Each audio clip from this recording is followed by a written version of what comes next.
Do you have questions about working with multiple sclerosis? I'm going to share my opinions on the topic right now.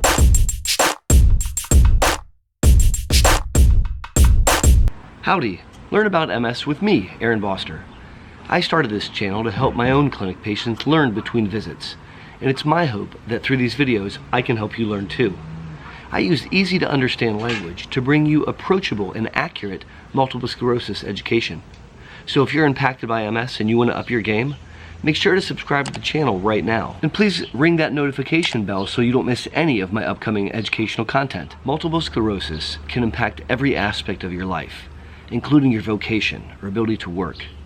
It's not uncommon that someone with multiple sclerosis will ask me in clinic about whether they should continue working or whether they should consider disability. And I want to share with you 2 important psychological benefits to continue working. It's been my observation in talking to thousands of people impacted by MS that those that are working, going to school, or volunteering tend overall to fare better than those that are not at work and at home. At some level, I think that psychologically it's helpful to be working.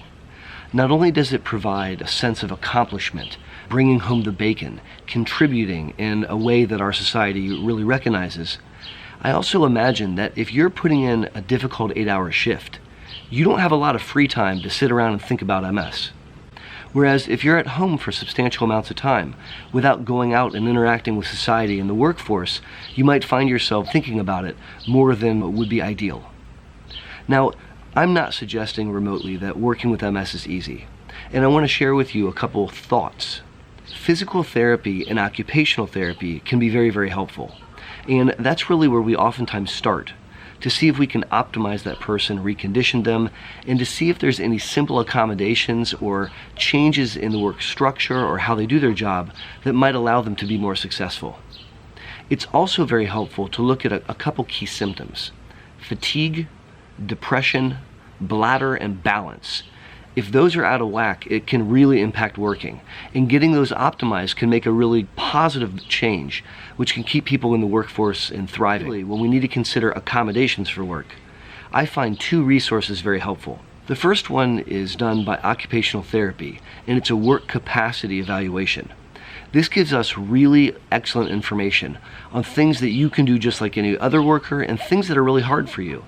It also is a basis for identifying accommodations that might make work successful. Similarly, obtaining formal neuro-psychometric testing with a neuropsychologist can provide valuable information on your level of thinking and memory as it compares to others, identifying areas that you do better than others, areas that you do as well as others, and areas where you don't do as well as others. In knowing this, sometimes working with a speech pathologist, we can actually construct rehabilitation for the thinking and memory.